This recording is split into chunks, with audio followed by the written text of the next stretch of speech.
What's up, guys? This is Dave from The Disorderly. We're joined once again by Mr. Andrew Volpe. We're here to talk about our favorite films of the year. A lot of people, they have their, the best films of this year. This is weird because I wanted to do, and when I say I think I assume we, where it was like, let's do our favorite films of the year. You know what I mean? Because it's presumptuous to say these are just the best films of the year. You know what I mean? Oh, yeah. I mean, that's the best thing about films and cinema in general is it's all subjective. It's all based on your own personal opinion. Mm-hmm. And, I'll be the first to say I got weird opinions sometimes. So. Oh, absolutely. And, different things click for different people, too. So. Yeah, and exactly, because basically what I decided to do was when we did the Uncut Gems review, I just declared it's the most disappointing film of 2019. I just declared it. I mean, this is technically... I didn't say our. This is our most... I just said it is the most disappointing film of the year, and people didn't like that. Oh, I saw a lot of dislikes. A lot of dislikes on our video. Go check it out. A lot of views, though. That's getting more views, even if people are hate watching. Well, that's the thing. It's like, do I have to resort to it? Do I just have to make? Oh man, are we just going to turn into trolls? Maybe we can be Armin White. We can be the contrarians that are there to piss off the public. Oh man, and people were mad. And there's a lovely guy in the comments that was like, he left us a shitty comment because homeboy, if you're listening, he basically any comment goes to our email, and so I can see what the original comments were, and then he changed it, and he was like, oh, you know what, I appreciate your guys' take, you know what I mean? He's like, oh no, it sounded like you guys enjoyed it, but so I was like, oh, thanks, man, I appreciate it. Oh, that's cool.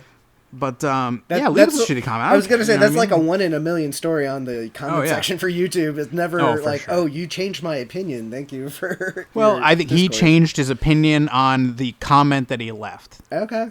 You know what I mean? Yeah. So we won him over in the end. That's cool. We'll win them all over in the end. And I tried to explain it a little bit. I explained it in the. You have to put a description. You have to, you know what I mean? Like, you have to fill it with something. So it's like, I kind of explained it, and then I explained it further in the comments, how we kind of felt about it.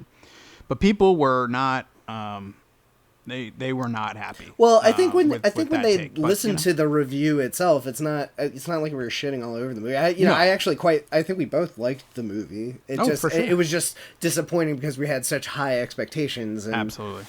That's kind of been my theme for the year. It's just like fucking... Can't seem to get my hopes down low enough to a realistic level. Well, it's like Star Wars: The Last Jedi. I had absolutely zero expectations for. I was like, here we go again. I guess it's Star Wars. Let's get it over with. I was like, oh, I'm pleasantly surprised. I don't hate it. Did you end up we actually have not yet talked about this yet. No, so no. I assume it's very high on your top 10 list. Maybe top 50. Depends. It'll be. Did you ever see it? Yeah, I ended up seeing it. Shit. Like, I felt like I was obligated you have to.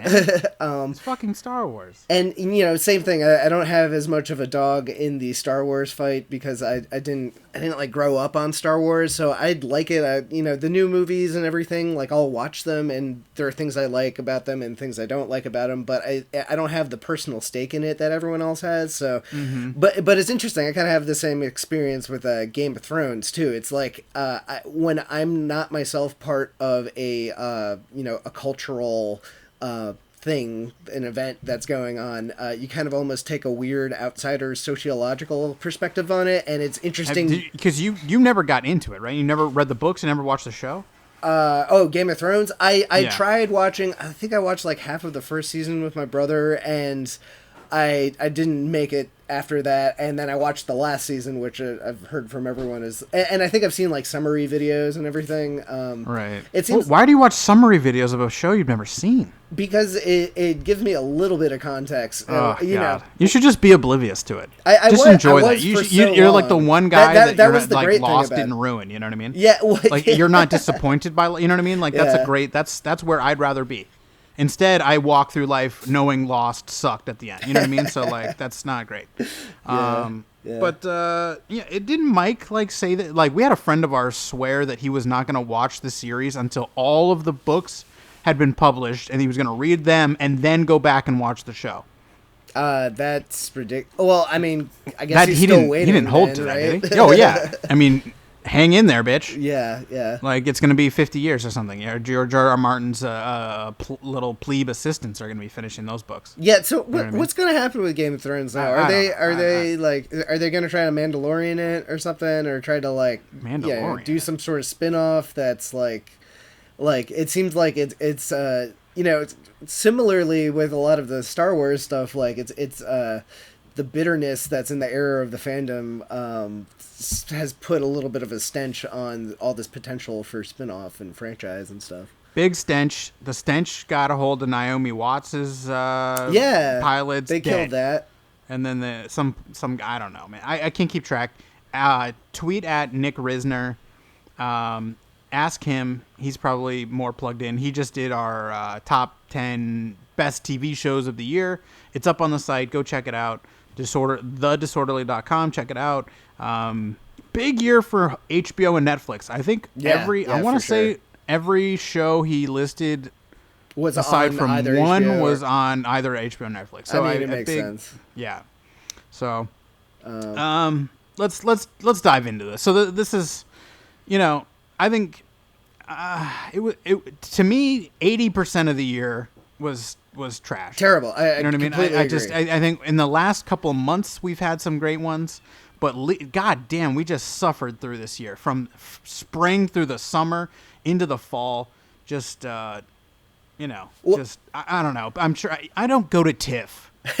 Okay, so like I'm not seeing these things, like, you know what I mean. So they're saving them for the general public. It right. was so backloaded. Like, I know sucks. it's always backloaded every year, but like I felt like this year there was such a stark difference between like, oh, the really good little movies, like we're all saving that, like you said, yeah, they're all festivals until like Christmas Day or sometime in December or at the very most like Thanksgiving, and everything else is like a total wasteland. Like not even like okay movies, just a lot of crap this year. Just so much crap. And yeah, like you said, like, speaking of Netflix, like Netflix and even Amazon for me had a few more of the notable movies this year. So yeah, like Aeronauts. Did you watch Aeronauts? No, my parents did, and they were that sounds exactly right. They watched the first 20 minutes of it, and then I heard them bitching about how they couldn't watch the rest of it for 45 minutes after that. I feel like I've watched it now.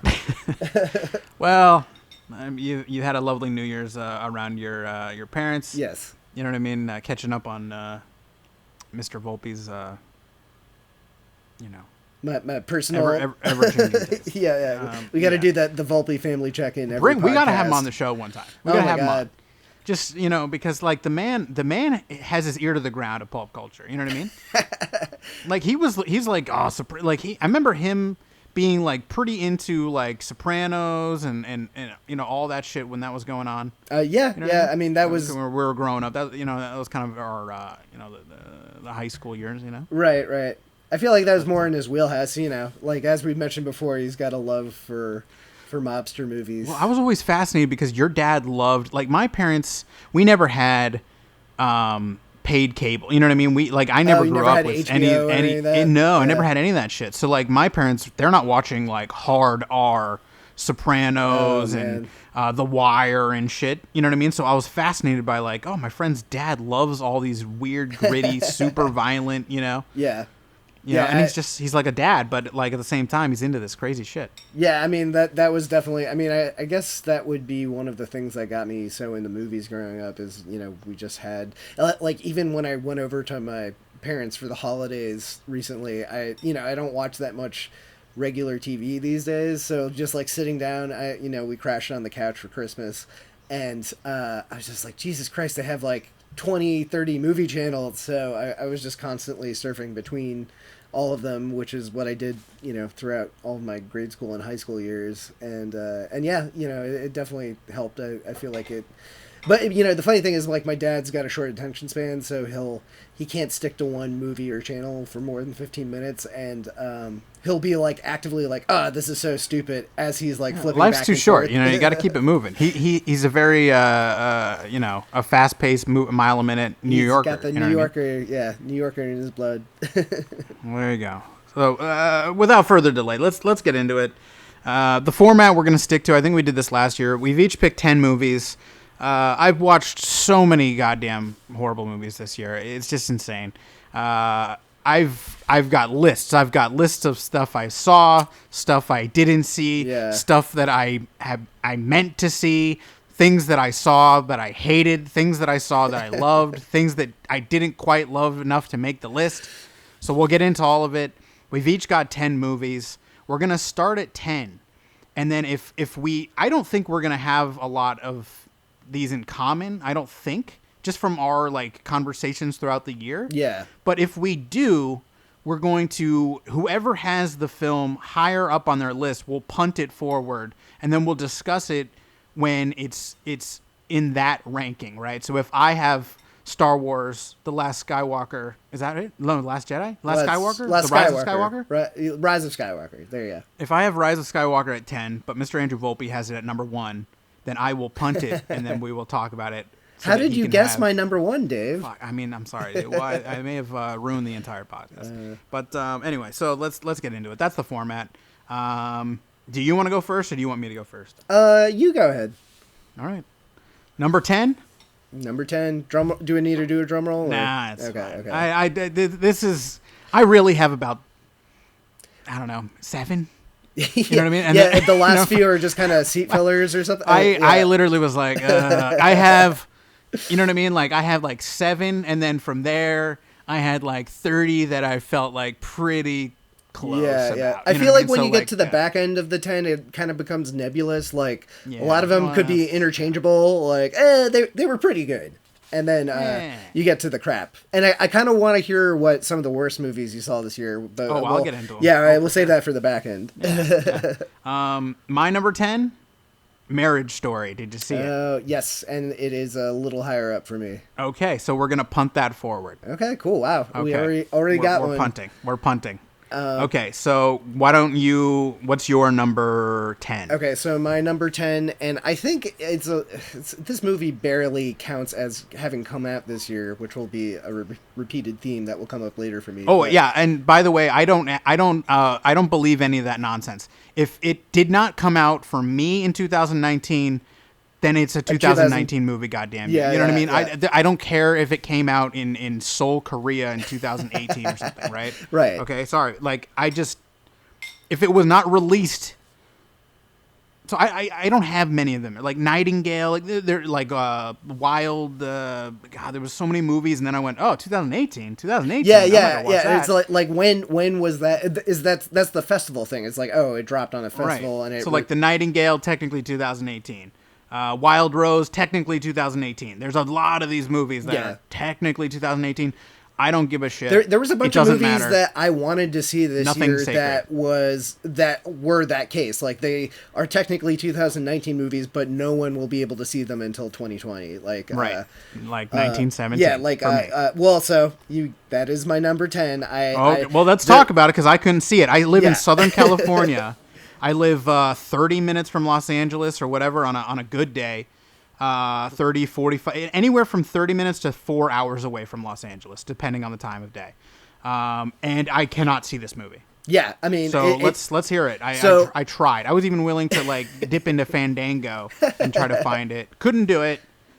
So let's hear it. Yeah, well, so I had to trek my ass. There was one theater in the heart of DC, right by the Verizon Center, that was playing it, and I really this year I was really trying to catch a lot of these movies, especially since they were so backloaded. Like, and I felt like last year when I was making my list, like I made my list and I felt like I was like, I didn't see this or this, and they would all probably be on my list. And sure enough, when I saw them later, they all would have been like my, top 5 movies of that year. So this year I was like, gonna try to see every fucking thing that I can that might potentially be on my list. And 1917 was kind of like the last thing that I really wanted to see. I saw it was playing at this one theater in DC, so I had to trek my ass over to Chinatown and see a sold out show for it. And it is pretty. The thing is, it's a good experience. It's a good movie to see in the theater. It was funny because the theater I was seeing it in was a 4DX theater, and I've never done that before. And I was almost like, I hate the concept of 4DX, but I was almost like, if there was a movie. Was John Woo there? John Woo? Oh, no. Wait, are you talking about?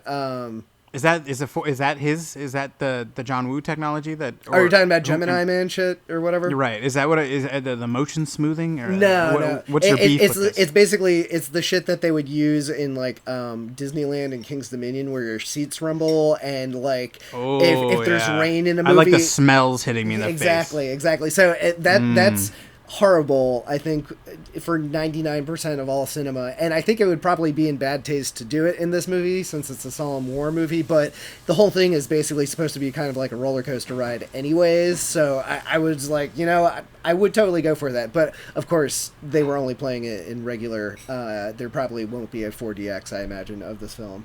But and so before we get into it, let's keep these non-spoiler. There's a lot of these movies. Yeah, so for the sake, and I'll put it out there. I'll put it at the front of the thing in the description. We're not going to get into spoilers. We're just going to briefly talk about it, a little quick review, things like that. But we won't get into the insane spoilers or anything. So no worries. Save that for another podcast. Exactly. We're not doing it this time. But yeah, so without getting too spoilery about it, the whole movie is basically like a kind of like a roller coaster ride. It's apparently based on, Sam Mendes is the director, and it's apparently kind of based on stories that his grandfather used to tell him, because his grandfather was basically like one of the, or maybe it was his great grandfather or something. But one of his relatives was in World War I and had experiences kind of like this. And it's basically, it's all, the big pitch with it is it's all theoretically supposed to be done in one take. I call bullshit on that a little bit because there's clear points in the movie where they had to have cut. But I think the whole thing is they do a very good job, and they do have incredibly long takes with some crazy shit happening in it. That like Iñárritu was kind of perfecting it for a number of years. Like it has a very a little bit of the Birdman / the Revenant kind of thing. Where is it basically the opening of the Revenant, but like for 2 hours? Kind of, yeah. Like the thing is, that didn't even occur to me until like I don't know, like 2/3 of the way through the movie, and then like I started to think, oh yeah, this is starting to remind me of something. Oh yeah, this is kind of like oh, you know what it is? There's a part, and it's not a spoiler because it's in the trailer, but somebody falls into a river, and I was like, oh, I'm getting flashbacks because it's a long take, and it's like, oh yeah, this is very similar to The Revenant. So that's kind of like points against it a little bit, and I will also say the story is pretty light, since the movie's so much about like just two guys trying to go on this mission to deliver this thing, and you get a little bit of exposition here or there, a little bit of character development, but it's really more you're just in the shoes of these people, and like really if anything, like aside from like the fact that there are some good gorgeous shots in it, I think it's Roger Deakins was doing the cinematography. The GOAT. Yeah. Roger Deakins, the GOAT. He's never won an Academy Award, which is fucking No, insane. Didn't he win one? I don't think so. Did he win one for Blade Runner? I can't remember. Not for Blade. I thought he finally got his. Maybe he not. Did, but he kind of had this Every year Scorsese thing going on where he's been nominated a million times yet. At least. He'll win it surely if he hasn't already. This sounds like the type of thing that they would be like, okay, we're going to give it to you for this because this is insane. Because if you watch the behind-the-scenes featurettes on this, like, it's really fascinating, like, the way that they show the camera crew kind of, like, you have the guy on the Steadicam, and then he has an assistant grab the camera from the Steadicam and hook it onto a rig, and then the rig goes up, and you get, like, a over-the-head shot, and then the rig goes down, and somebody puts it on a Jeep, and the Jeep starts moving. So, like, if a what movie... a nightmare. I know, and the thing is, I like mean, they had to, it was all shot outside, so they'd have to wait for like it's not even like they'd have to be worried about a rainy day. Clouds are good, so they were waiting for a day for the proper amount of clouds, so they'd kind of like have easier lighting and shit. But so just the fact that they pulled all that off is insane, and it is an achievement. So if the movie could win an Academy Award for blocking, this movie totally would do it, because the way they like, I heard that they meticulously timed out all the dialogue for the scenes, so they knew when the camera movements would come in, and like how long scenes would take. And they have some scenes lit by flares only, and they tested out how long it would take. Like, the flares go from one end of your view to the other, and the lighting changes, so they had to test the arc of the light of the flare, and how long it would go for. So all that stuff is fucking brilliant, and there is some amazing imagery in it. And there are some thrilling sequences. It almost feels a little bit like a video game sometimes. But yeah, that's the thing, that there isn't a ton of plot, and it's a lot of stuff that we've seen before. So I found myself like, I was really liked it coming out of the theater, but like shortly thereafter, like, the movie started to leave my memory pretty quickly. So that's kind of why it's so far down on my list. Is it's very notable, and it is a cinematic achievement. But it's still it's beautiful, but aside from the aesthetics and the experiential stuff, there isn't as much there. You appreciate the sacrifice of these soldiers and the shit that they went through, and it really makes you. It reminded me of Dunkirk a little bit in that sense. Like, you feel bad for these people that are just stuck in the middle of these situations, but it felt a little light on everything else. all right. Well, there you go. I have nothing to add. I haven't seen the film. What do you want? Yep. Well, there you go. All right, moving on. Number 9, my number 9 or your number 9? We're going back to me. Your number 9. Jojo Rabbit. Did you see it? Yes, I did. It's not on my. Is it on your list? It's not on my list. Oh, but it's a great movie. Well, I did love it. Okay, well, not enough to make the list, I guess. You know what I mean? It's like top 15, I think. But. Okay, all right. I just love that, like, Taika Waititi got into a position where he was greenlit to make a movie about an imaginary Hitler best friend. Right. Well, just, that's just that's another level. You know what I mean? You know why he's playing Hitler himself in it, right? I mean, was that the condition for him? No, like, nobody else. He kept on trying to cast it, and no one wanted to do the part, so he's like, "Fuck it, I'll just play Hitler."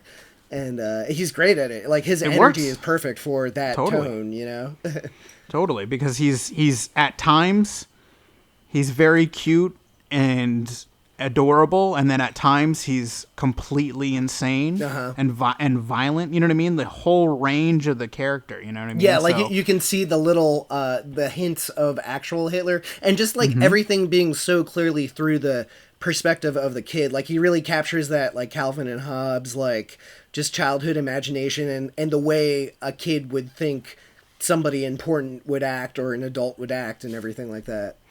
Right, and it is weird because it's a great film that kind of demonstrates how fanatical kids are. Mm-hmm. You know what I mean? And how kind of easily manipulated they are, and how dangerous that can be. Yeah. But you know what I mean? When we're talking about the Hitler Youth, for God's sakes, you know what I mean? So it's interesting to see the dynamics of a kid kind of slowly unwinding. I don't want to get into the spoilers, but it's in the trailers. Like, it's kind of understood, right? Yeah, like you kind of know which way it's going. Right. So the little boy is very passionate about the motherland. You know what I mean? And mom is not as passionate. So she's not a strong influence of pro-Nazi crap, right? So that's kind of an interesting dynamic to kind of watch. Scarlett Johansson plays the mom. I thought she was great in it. Yeah. And I like that whole, like, the theme of, like, people people not agreeing with that sort of stuff, or like the Germans that were working against the Nazis and all that sort of stuff. So kind of interesting. Get out there, see it. I mean, I'm sure it'll be on some lists. I'm sure that he's still got a whole lot of hate for that. You know what I mean? That anything Hitler, anything, you know what I mean, is not good. It's but a touchy I don't subject, but he's got balls of steel for doing it, right? You know. Well, there you go. That's it for me. You want to do what's your number 9? My number 9 is a Netflix film. It's Dolomite Is My Name. Okay. I watched the first half. Oh yeah. I not out that I didn't enjoy it, but I'm halfway through God knows how many movies. Yeah, no, I mean that is Netflix in a nutshell. Right. And it's kind of weird. Like I don't have as many like technical reasons for putting this on my list. It just like the fact that it popped up on Netflix one day, and I ended up sitting down and watching it with my brother, and we laughed our asses off. Yeah, it's cool to see Eddie Murphy trying and not sucking. Yeah, and he's so good, and Wesley Snipes. Wesley Snipes is kind of actually the MVP of the movie in a weird way for me. He's like weirdly good. Like every scene he's in, I was laughing my ass off. And the story I think is great too. The guy that played Dolomite.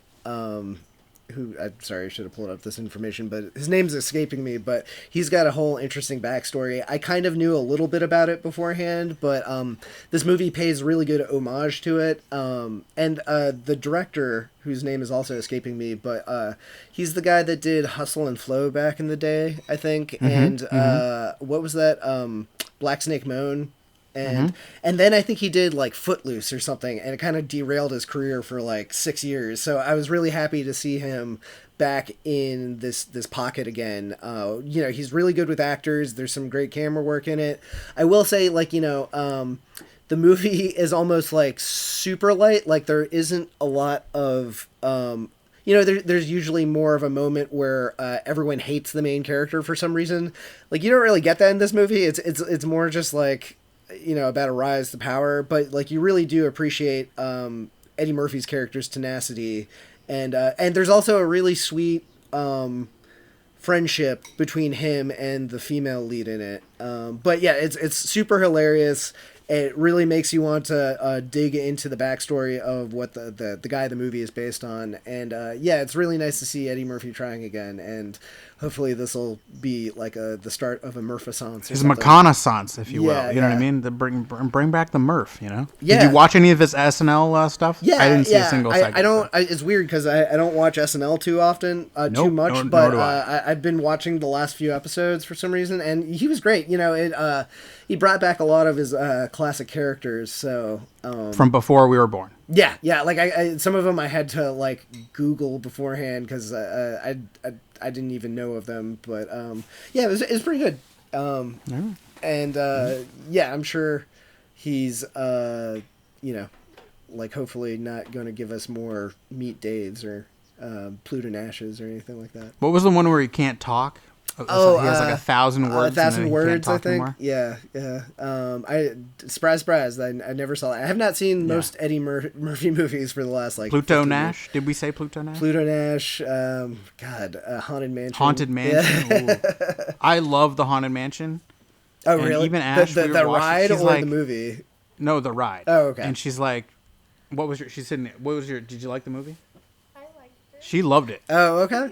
She's like, unabashedly loves the Haunted Mansion movie. So like, I think they're rebooting that too. I think they're making another Haunted Mansion movie or something. It needs a good one. It's not bad. It's not terrible. It was better than I thought. I'll admit I haven't given it a shot. Cool. Oh, what's the other one? What's the one where Eddie Murphy's the one that is not the Clumps where Eddie Murphy dresses up like a fat lady? Norbit? No, that dude. Hold on. Are you thinking of Norbit? Or are you thinking about Norbit? Not the Clumps. Not the Clumps. Yeah, Norbit. That's what was Big Mama's House with Martin. No, that's Martin Lawrence. Yeah. Okay. I don't know. This is totally what people want to hear on a top 10. Right. My number 8. Okay. Ash is Purest White. Did you see it? Oh, I've heard about it, but I have not gotten a chance to check it. I know it's a crime movie, and I know it's Chinese, right? It is Chinese. Yeah, that's it. That's literally all I know about it. It happens in China. Okay. So I'm assuming it's Chinese. I won't even attempt to pronounce the director's name. Right. But they did a great job. Okay. Interesting movie, great little simple concept, very simple, but it's great, dude. You know what I mean? Like it's interesting. It's to give you the broad strokes, it's about a couple who it spans 3 different times from 2001, and then ends kind of in 2018. Okay. And there's kind of a beginning, middle, and an end. It's very interesting. Basically, they're kind of a couple, but they're the main character really is the protagonist is this young woman who is kind of dating, but pretty seriously dating a kind of up and coming rising gangster in their kind of small town. So they're in kind of a rural, not rural, not like underdeveloped rural, but kind of not Beijing, Shanghai, not one of these big cities, but kind of like a mining town, maybe like a shittier version of Pittsburgh or something. You know what I mean? Kind of something like that. Yeah. And he's kind of a rising gangster. She basically, there's an instance where she kind of saves his life in a way, but it costs her, and she ends up being arrested, and she's sent to jail for covering for him. Oh no. And so that's the first act, and then the second act is kind of when she's out of jail and trying to reconnect with this guy. She's been in jail for 5 years, and trying to reconnect with him, and having issues of, he's kind of moved on in ways, less so in others, so it's, and then the third act is more distant in the future, and I don't want to even get into anything that's in the second or really third act, really, but right. It's great if you get a chance to see it. Very interesting, very simple concept, but really great performances. She's great, the main character. I won't even insult this poor woman with an attempt to pronounce her name, but just it's a Google away. Yeah. Okay, so your number 8? My number 8 is Parasite. Is this on your list? Oh, bro, we're punting. We're punting? Okay. We're punting. Cool. Okay, so we're going back to me? Back to you, sir. Okay, my number 7. Her Smell. Oh, did you see it? No, I've heard good things about it. I really wanted to, but I just never got around to it. It's one of those weird movies, and I just recently watched it. I thought I would hate it. Alex Ross Perry, the director. I thought, I was like, ugh, it looks so obnoxious. You know what I mean? Just like, yeah, a movie like that, especially when it's like, oh, Elizabeth Moss is a punk rock. Whenever anyone's being a punk rock star in air quotes. Oh, I know, it's horrible. So, but like I've been hearing nothing but good things about it though.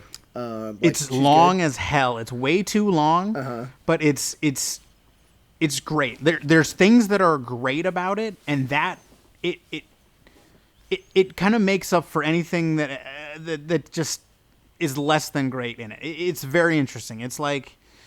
And again, it kind of takes place in several acts where, I don't want to. So Elizabeth Moss kind of plays kind of a. Courtney Love isn't a perfect comparison, but imagine if Kurt. Kurt was a girl.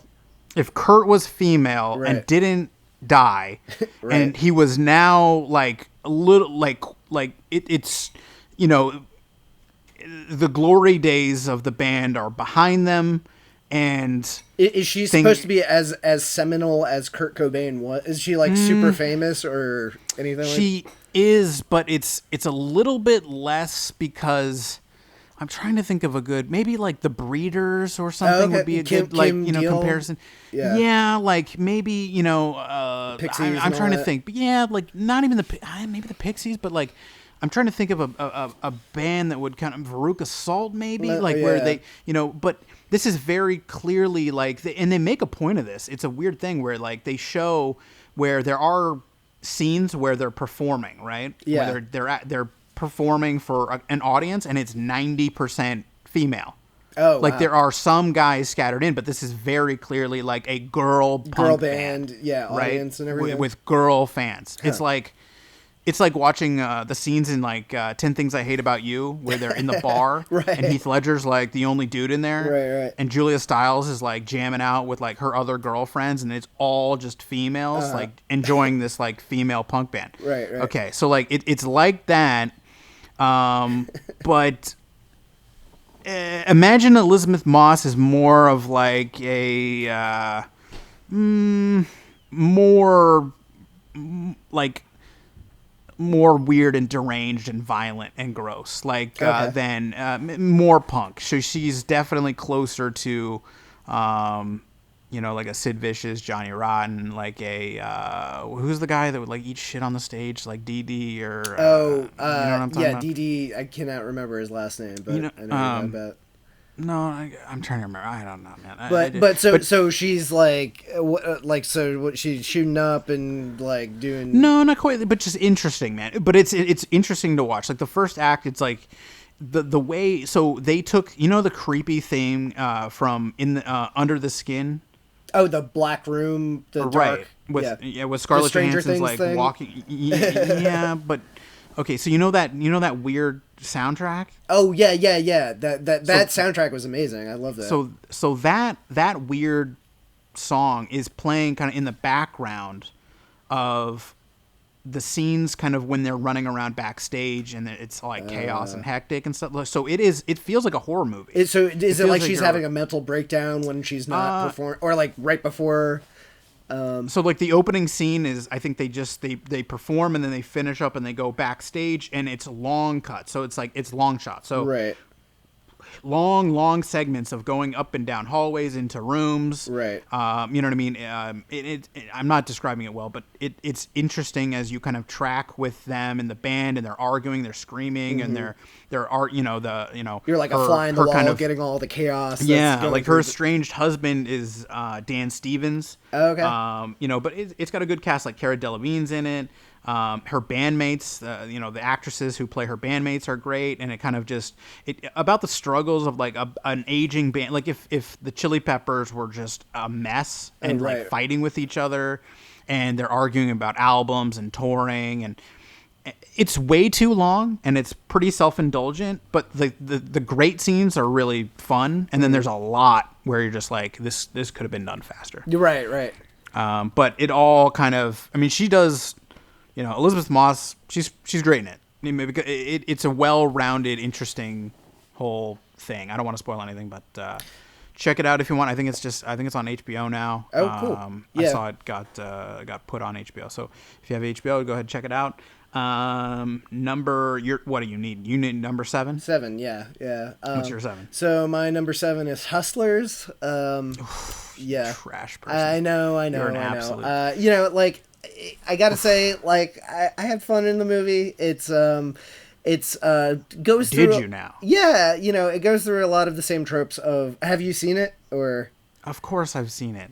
Did Ash drag you into it, or? No, I think we watched it together. But did you like it, Ash? Hustlers.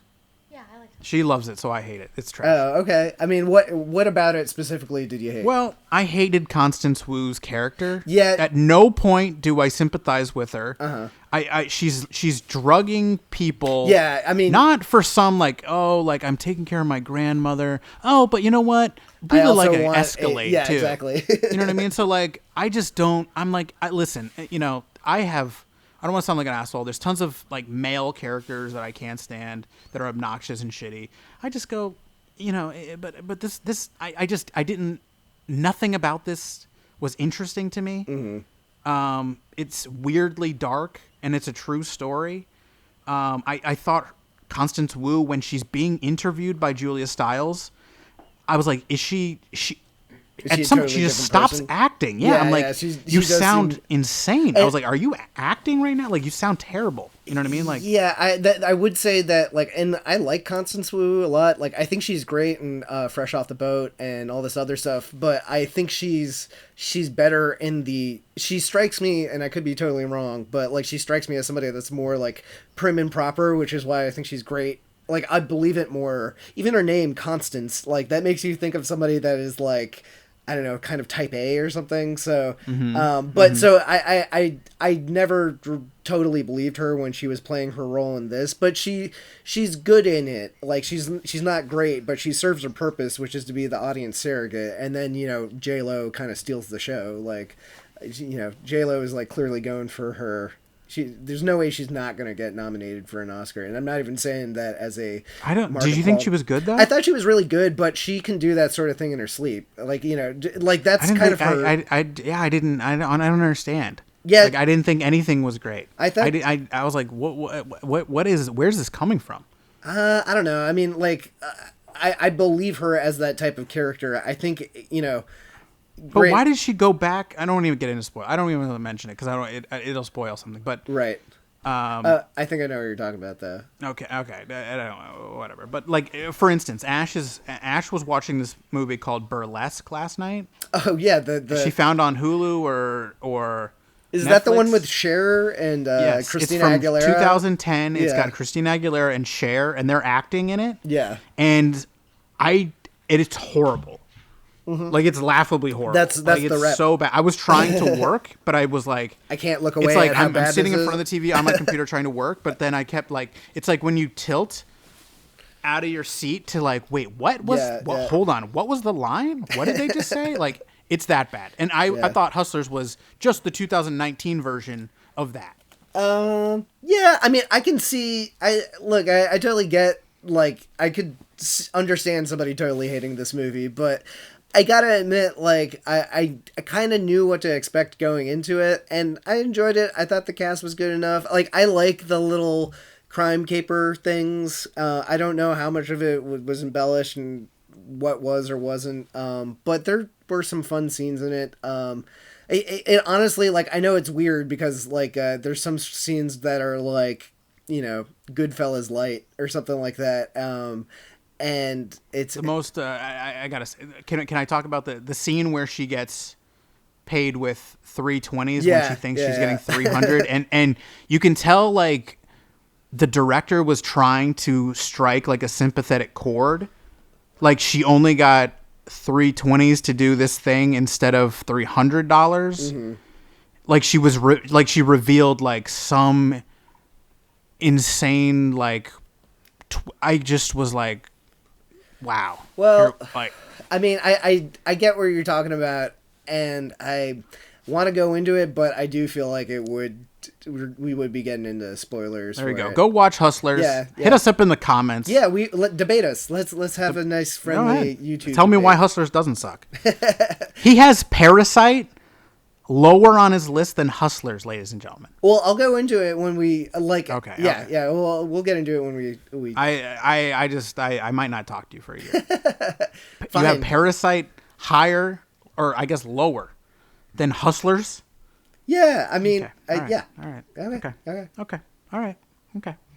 Number 6, or are we on you for or me? You, I think it's. Or come back. Number 6, The Irishman. Did you see it? I did, twice. Okay. And we did a review on it. Is it on your list? I actually didn't. It would be like number 11 for me. And it's more. I will admit, this year I kind of was favoring newcomers a little bit more. So I think the movie's still fantastic. I guess I would call it a masterpiece, but like a lesser masterpiece, if that makes any sense. Mm-hmm. And, it's really great. It is an event. Pacino is better than he's been in years. Pesci's great. Pacino's so good. Everyone's talking about Pesci. Yeah, but Pacino is the heart of that movie. Oh, he's sure. So good. And it's heartwarming to see him back, because it's so sad, like, knowing how good he is. No, I hate the memes. Everyone pulls out like the memes that he was in the Adam Sandler movie, and they'll pull out like the little scenes where he's in that doing something. I've never seen the film. Yeah, me neither. but like I know he's in it, and he's in it in like some goofy capacity where it's just totally demeaning. Yeah. And then that's how like everyone remembers him now. Yeah, hopefully maybe That's like breaks my heart. I think maybe we'll have a Pacino-san soon because it sounds like Pacino-san's come back. Yeah, please just we need Heat Pacino back in his prime where he's just yelling. Heat 2. Heat 2, yeah. Hot, even hotter. Come on back. Get fat Val Kilmer back. Yes. And bring them all back. Uh-oh. Sorry, I dropped my headphones. All right. Well, you made me laugh so hard. That's what we aim to please here. All right, so we're on to your number 6. So my number 6 is The Last Black Man in San Francisco. All right. Did not see it. On my list of movies that I tried to see, it did not make it. Well, the cool thing about this one is it's streaming on Amazon, so I probably would not have made it out to see it either had it not been like just right there on the banner. And I had heard about it. I had heard it had been on lists, and I could tell vaguely that it was about basically how people are getting moved out of San Francisco because the prices are insane. But it didn't prepare me for how weirdly like.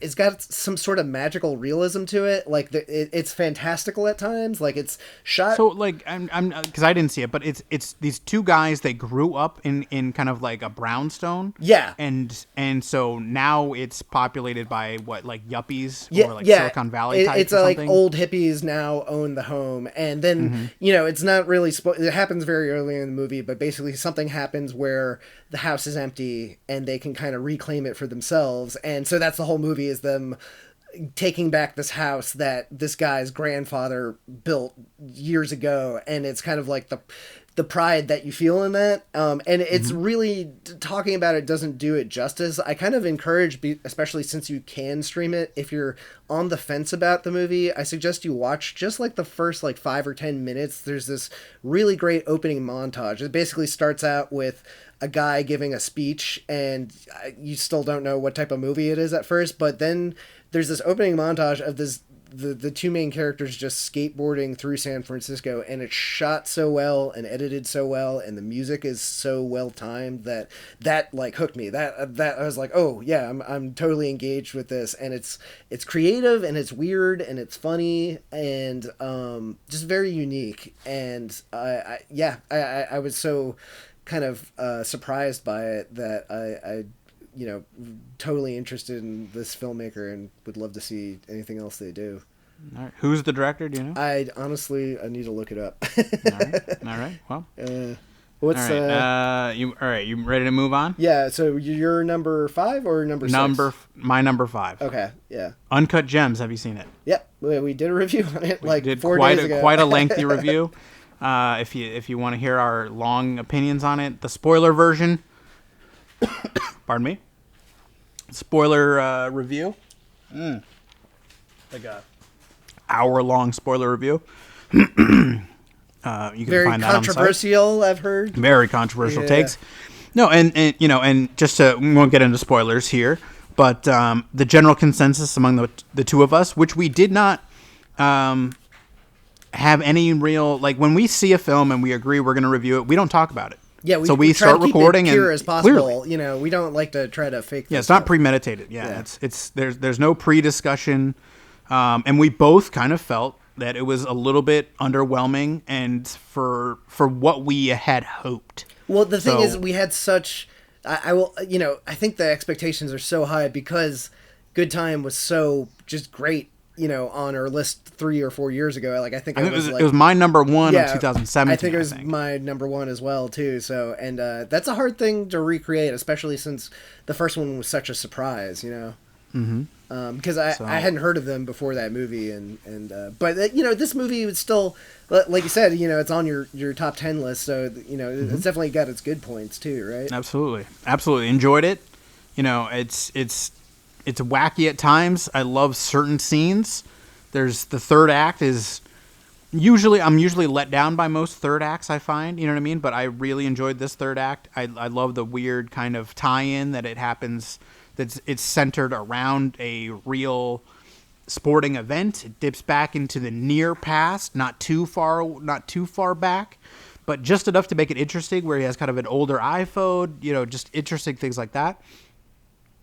And the way it ties into actual history is cool. Mm-hmm. I mean, and it's the authentic New Yorkness of it all, and just the way it even though it's confusing, kind of the whole sports betting world and the diamond trade and everything.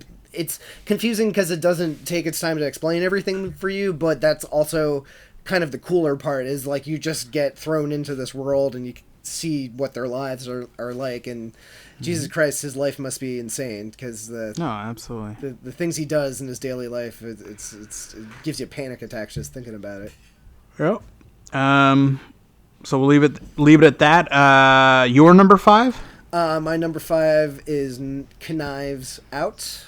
Okay. I'm gonna punt for now. I have it higher. Oh, cool! Wow. Oh man. Well, so I guess we go back to you then, right? All right. We're gonna go number 4, Ford versus Ferrari. Did you see it? I did not.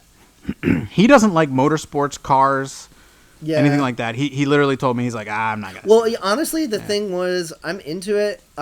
James Mangold, I think, is a really solid director, but he's solid, but like a little bland. Like he does these kind of westerny movies. Like the thing I always go back to is the Walk Hard. It's the other one. Walk the Line? Walk the Line, yeah. Like, that's a really solid movie, but it's kind of a little bit more down the middle Oscar-y, and that's kind of what I felt, just based on the trailer for this one. It seems like, I feel like there's a lot of elements in it that are kind of down the middle. Oh, boy. Oh, yeah, they're going hard, the bro. Fucking, the biggest thing that always gets me is the doting wife. The wife that's like, those boys. Like, there is a wife in this, right? There is a wife. Put upon. Christian Bale's wife. Yeah, she's great in it. I can't remember this poor actress's name, but she is great.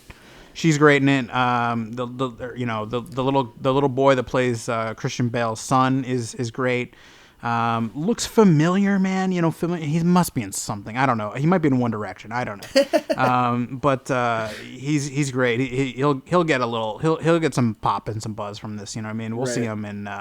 We'll see him in something. I don't know. But Matt Damon. You know what I mean? One of my favorite Matt Damon performances in years. Kind of plays a real guy. Basically that was kind of part of kind of building the Ford racing team. The Shelby kind of. This is like, but wasn't like Ford considered more like they're great cars to get you from point A to point B, but they're not They're not pieces of art like Ferrari, right? Yeah. So like, Shelby kind of helped put some stuff together. He ends up Shelby's moved around a lot. So like Shelby, I think I'm not a huge car guy myself, but I think that like the Shelby Corvette. Yeah, the Shelby is like supposed to be a legendary car, I think, right? Right. So he was a man. Yeah, he's a designer, but like there's Shelby versions of Shelby Mustang. Right. Man, forgive me, but anyway, it's a great movie. Very interesting. Yeah, the Shelby Ford Mustang. Ash is Googling, looking at me like, showing me pictures. Yeah, So, you know what I mean? But an interesting dynamic between Bale and Matt Damon, where they kind of need each other in a way, where Christian Bale is kind of an eccentric asshole, but like an incredible race car driver. But he's such an asshole and a difficult guy to work with that he's basically being like hounded by the IRS and running like a shitty, like bankrupt garage because he just can't function as a personable human being. So Matt Damon kind of constantly is like rescuing him and like hiring him in and bringing him into the fold and like keeping his him out of the poorhouse basically. But like at no point does he kind of it's interesting. They have a weird dynamic, but it's fun to watch. Interesting. It's based on a true story. There's, about like the 24 Hours of Le Mans. They've taken some liberties. It's an interesting story. But interesting kind of how Ford battled with Ferrari, Enzo, the GOAT, man, one of the best, notorious kind of asshole Enzo Ferrari, you know what I mean? Just how they kind of deal with him. And then, Henry the Ford II is kind of, the owner of Ford, and they have kind of a weird grudge match because Ford was trying to buy Ferrari at one point, and then they basically screw them and go to Fiat instead. It's a whole thing, you know what I mean? But to this day, Ferrari, I thought that was fascinating that this movie is told from the perspective of Ford instead of Ferrari. Sure. Ford is the overdog, aren't they? Like, isn't Ferrari the tiny little company? And no, Ford is the big one? Exactly right. It's like Ferrari is like a very tiny company that was like on the brink of bankruptcy, but they were so good at racing. So like Enzo Ferrari, basically, like famously, he did not want to make a street car. So like, think of Ferrari as we know it today. Like, you see people driving around Ferraris, right? And you think they're like an asshole. Okay? Right. Okay, so like he knew that, and he hated the idea that he had to make a car for assholes to drive. And he made it like he notoriously hated his own clients, right? So like that's where, if you didn't realize, like he would do things maybe not on purpose. People think it was on purpose, but he would make things like intentionally harder to maintain on your Ferrari street car, to either gouge you, or is it too low to the ground, or kind of stuff that make it not good for street car? No. Like, they were great cars, but like it was just a total pain in the ass to have one of these cars. And so like he would do things that, like the fan belts or something need to be replaced every so often or whatever, but to do that you have to like take the car apart to do it, or like you have to take the seats out to do it. My God. He did not think of the customer at all, and he like resented the fact that he had to do this in order to stay in business. Oh my God. All he cared about was building race cars. And then on the side he's like, I guess I'll be a whore and make street cars for these assholes. That's how he thought. And so a guy by the name of Lamborghini, who owned a tractor company and made tractors. Lamborghini was a tractor company. No shit, really? He buys a Ferrari. He goes, what the fuck, man? This thing is fault. You know what I mean? Like, this thing sucks. Ferrari goes, eat shit. and Lamborghini goes, F you, bro. I'm gonna make my own goddamn car. And that's what he did. So we have Lamborghinis because Enzo Ferrari was such an asshole. Wow, that's crazy. You just blew my mind. Yeah. Maybe I got to see this movie now, because no, it's that whole thing isn't part of the movie, but Enzo Ferrari is in it, and he's an interesting guy, you know what I mean? Yeah. You know what I mean? It's like, you can't hate Ferrari. Yeah. That he didn't want to get in bed with Ford. You know what I mean? Yeah. So anyway, it's a great little film. It's a fun movie. It's action scenes are great. It's cars racing, but it's fun. You know what I mean? There's drama there. Right. You know what I mean? So that was number 4 for me. We're going back to you for number 4? Yes. Okay. And I think we're rounding back to Marriage Story this time around. Okay. So, all right. What did you think of Marriage Story? Well, why don't you? I've been talking for 10 or I've been talking for 20 minutes. What did you think of Marriage Story? I don't even have a ton to say about this. It's just a fucking good movie. It's just like, I really like, this is almost the flip side of the movie theater dying experience. Like, the fact that Netflix is able to put this up, and I guarantee you 25 times more people saw this movie than would have seen it if it was just released in theaters. For sure. I really like Noah Baumbach. I know some people don't like him, and why are all his movies about divorce? Well, a lot of people knock him for A, being too close to Woody Allen, and B, taking things to wholesale from his life. Like, Squid and the Whale is very, very, very closely based on his parents' divorce. He's basically Eisenberg's character. Yeah, right? yeah. Like, he was That's saying, him, like, basically. I was taking things purely from my memory, and by all accounts, this movie is based very much on his divorce with Jennifer Jason Leigh. with Scarlett Johansson playing the Jennifer Jason Leigh part. So a lot of people were apparently giving him shit for that, but I personally found it fascinating because there's so much shit I don't know about how divorce works, and that's like Right. that's what this movie is. It's just the minutia, and it really is like, oh my god, like how can you not hate this person for like you have to kind of keep a smile and calm demeanor as you're like, this person is destroying your life, and like you're both just trying. It's not like either person is wrong, like they're just trying to get on and do it the best way possible, but it's just there's so many complications, and it just felt so real, and yeah, I really loved it. Like the characters are so well drawn. There's so many like funny moments that like I felt so real. Like like one that always comes to mind is like when Adam Driver is trying to like open the fucking parking gate, and he's like not close enough and has to open the door with it. And just the acting is so good. Scarlett Johansson, I was really happy that she had a juicy role that she could get back into. I feel like she's having a good year. And the supporting cast is great. Ray Liotta's awesome, and Ray Liotta's great. Laura Dern is really good. Yeah, she's pretty great in it too. And did you end up hating Scarlett Johansson in this movie?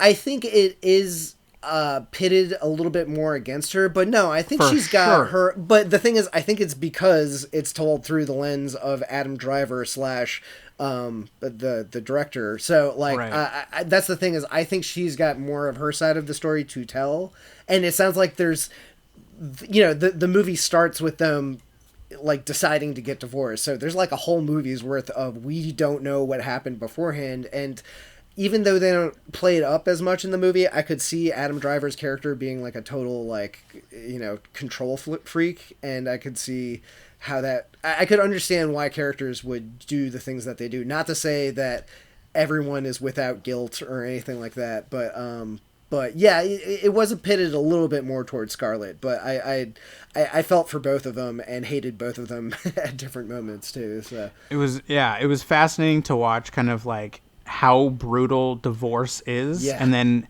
how basically the lawyers, they all know each other, and this is just another Tuesday for them. Yep, and they're just like, hey, what do you want for lunch? Yeah, exactly. I mean, when they do scenes, the scenes where, they're having kind of the mediations or the meetings together, right? And they're just it's their work, right? And they're just kind of hammering things out, but then, and I love the fact that he kind of goes back and forth between what style to kind of work with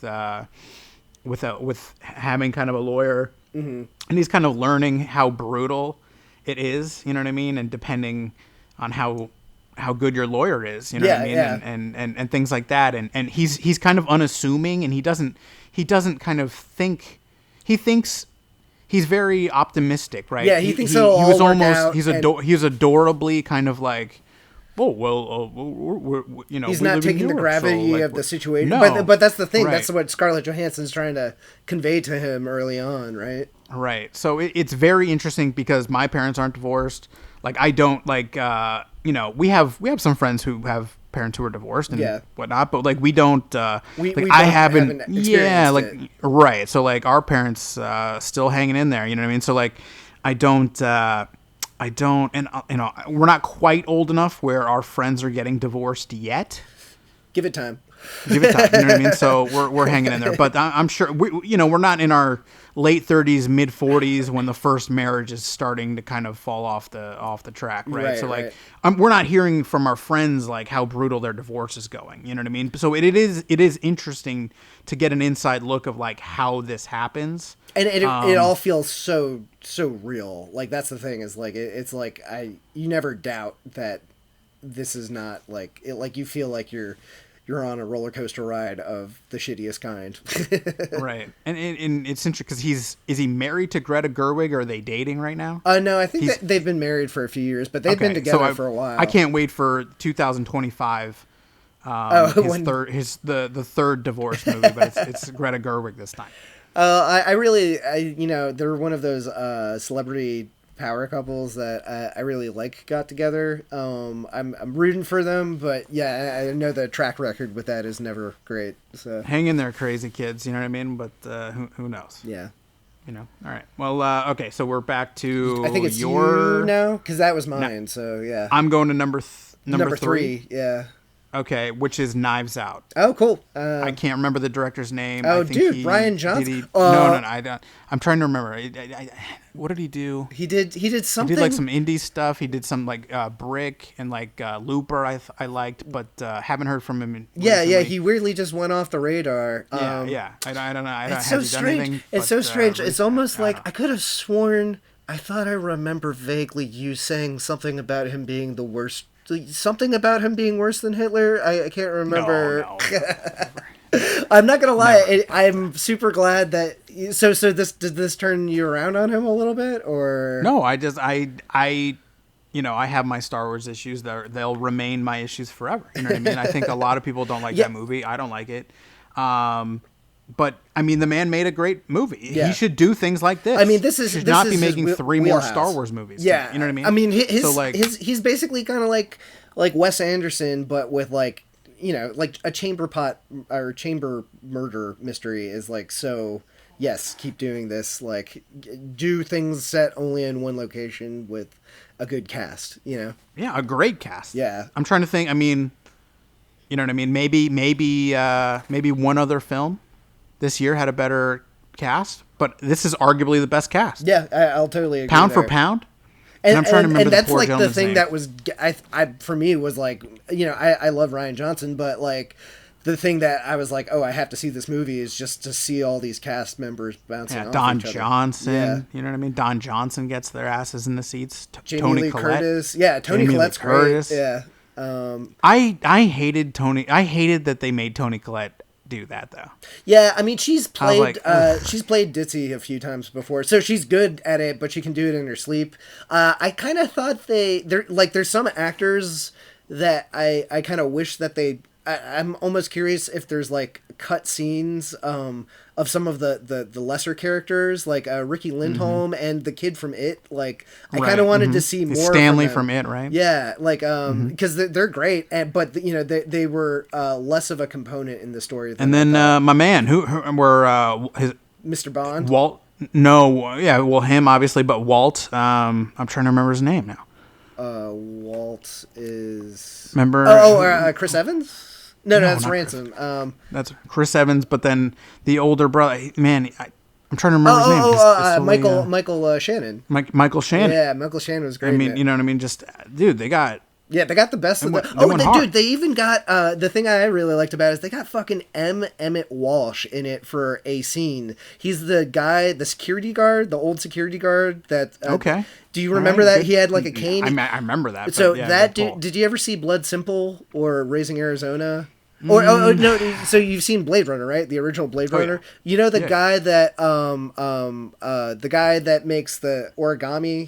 He has a partner who's an older guy. Mm-hmm. So basically, that movie is like 30 plus years old. That Emmett Walsh looked fucking ancient then, and he's still with us. God bless him and everying like that. God bless him. Hang in there. But Lakeith? Yeah, Lakeith is great. They had the guy Ana de Armas. Yeah.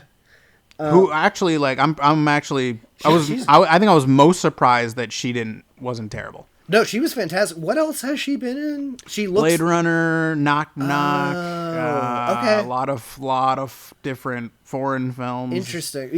But she was great. She was she's the center of the movie, and also just the whole. I thought it was gonna be really campy, and it is kind of a Ryan Johnson thing because his shit's almost like anime. It's very inherently comedic and cartoony in its timing and the setups and just the way it's shot. But I really liked the plot device that she can't lie and the way that was pretty fascinating. That's a minor spoiler. Yeah, it believe me, there's more to it. Yeah, there's more to it. But is it Chris Plummer? Chris Plummer, is the lead. He's great. Yeah, he's fantastic, and great he's actor kind of for that role. Totally. Yeah, he was great. I one of my favorite performances of the year. Just I loved, I didn't think Daniel Craig was too hokey. I thought it was kind of funny. Yeah, I liked him we're handing it a obviously bit. watching kind of something fun. You know what I mean? Yeah. Yeah. So it's like It's a ridiculous character, and he seemed like he was like making fun of, the guy from Murder on the Orient Express, like all that type of character, like the Agatha Christie characters and all that. Right. And the set design, like I liked, most of it's set in this little mansion, so they clearly got the set decorators. That house was so cool. And there's you know what I mean? so much shit. They were just like, get us as many things with faces on it so we can do weird cutaways. This must have been so weird to build this set. Yeah. Because it's just like full of weird old rich person shit that like they just collected over a lifetime by like an eccentric guy who made his fortune writing like mystery novels and stuff, right? Yeah, can you imagine the set design people just weird stuff, months and months on eBay trying to find different knives for that one, that circle-y thing that has just like 100 knives of all different varieties on it. Yep. And you can see in the trailer, it's a big weird like the chair poster that has a too. bunch of yeah. It's like the game. It's like the Iron Throne, but yeah, kind of different in a way. Like it's definitely designed to draw your eye to a chair, and it's used like a ton throughout the movie. So right, I think all the family were all interviewed sitting in that chair, right? Yeah, and it's kind of play like a little bit in that way, where it's so much of it is just like a few locations in the house and everything, and the way it kind of winds back on itself, and there's it's got a lot of classic turnaround twists and double crosses and stuff that really still surprised me. And I was trying to think ahead of the movie, and yeah, I think this is like totally the thing Rian Johnson is in his element for, and he should absolutely keep doing movies of this ilk. Yeah, no, I agree. It's fun to see it. We don't see a lot of murder mysteries like that we don't know. A lot of them are remakes. Yeah, it's, you know what I mean? It's nice to have an original story that's like does not think the audience isn't intelligent. Like it respects the audience intelligence and everything. Yeah, really. Well, fun. All right, so we're going back to you for number 3. Yes. Okay, what do you got? So I got Once Upon a Time in Hollywood. Okay. Is it on your list? I'm gonna punt. Okay. It's cool. a little bit further. I will revisit it soon then. We're gonna revisit it right now, bitch, because it is number 2 on my list. Nice. It is Once Upon a Time in Hollywood. Nice. But yeah, I mean, pretty close for both of us, I'd say. Yeah. You know what I mean? Quentin Tarantino. Yeah, dude. Another great cast. Talk about the goat. Yeah, one of those fun movies where you're just like, I'm enjoying myself. I'm watching a movie. Sure, it's long. Mm-hmm. But you know what I mean? It only comes every 5 years you get one of these Quentin Tarantino movies. Yeah. It wasn't, for me, it was kind of a leisurely stroll. You're watching a lot of just great dialogue between movie stars. We don't have that many movie stars anymore. It's fun to watch Leonardo DiCaprio just kind of having an interesting conversation with Brad Pitt, and even Leo having a conversation with Al Pacino. And just interesting to just sit back and watch. Brad Pitt with what's her name from what's Andy McDowell's daughter? Right. From the commercial or whatever, that dancing perfume commercial. Yeah, was she in the HBO show, The Lindelof? Oh, Nick loves it. The Leftovers. Leftovers, which I've still never seen. No, me neither. But yeah, she was great. She's kind of like a standout in a movie of standouts. And that's the thing too, is like, every person in the cast is fucking hitting on all cylinders. Even if they're kind of weird and pointless to the plot sometimes, like Al Pacino is kind of like a nebulous character in it, but he's interesting and fun in it. And just like you said, it's great. Like, very few filmmakers have the power to do whatever the fuck they want with films these days. And it's great because Tarantino... It's nice to see scenes just play out, and long conversations, sometimes about nothing. Like I said before in a review, Tarantino, I think, was the guy that really coined the term hangout movie first, where it's a movie where there isn't a ton of plot and it's just mostly you being with these characters, and this is the first one of his movies that is like that, I think. And I kind of really like how, I wouldn't call it low stakes because it all revolves around the Manson stuff, but surprisingly, for a movie that revolves around the Manson murders, it's more about just life in the 60s and just like nostalgia for old Hollywood, and it's surprisingly funny and charming, and it's like a little bit of the softer side of Tarantino. Like, you still get that bloody until that third act. You know what I mean? Yeah. So it's still Tarantino, but it's nice to see him change gears, and it's just fun, man. I really liked it the second time I watched it. Yeah. Well, there you go. I mean, we've if you want to dig through the movie reviews, we had a full-on spoiler review for about an hour talking about it, so you can dive into it even deeper then. But I'm sure it's probably one of the most viewed films of the year. Yep. You know what I mean? So like something tells me it might be on some other top 10 lists. You've probably seen it. Yeah. You know what I mean? So let's jump forward. Your number 2, sir. My number 2 is a little movie called The Lighthouse. I'm assuming this is not on your list this year. It didn't make my list. Yeah. And we also talked about this at length. But this was another one we did a review Sell me number 2. I'm not even going to bother trying to sell you it because we already talked about it at length. And it's kind of weird because this is a movie I feel like you're either going to vibe with or you aren't.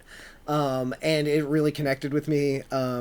It's Robert Eggers, right? I liked The Witch, his previous effort. I liked it a lot, but I actually like this a lot more. Like, I think it's all the stuff that The Witch was going for, but it's just it's weirder, and I really love how uncommercial this movie is. Like, the fact that it did so well and is getting this acclaim, I think is just mind-blowing, because it really has a lot of those things that I love in, like, Eraserhead and whatnot, where it's just and that's the thing, is like, if you hate movies like Eraserhead, you're probably, I don't hate it, but like, yeah, I mean, I understand it, like, and I appreciate it and respect it, but like, Eraserhead's not a fun movie, right, and that's the thing, is like, this also is not a fun movie. It's the antithesis of fun, but that's the thing I loved about it. And really the thing that I thought about, like, I've mentioned this before in other reviews, like, I've had this problem this year where, I keep on going to movies, and even when things get hyped up so much, and I try to not watch trailers, I try to not read reviews, I try to tamper my expectations, and so many times this year, I would be a little bit disappointed, even if the movie was fucking fantastic, because of that. And this was the one real exception, well, almost the only exception.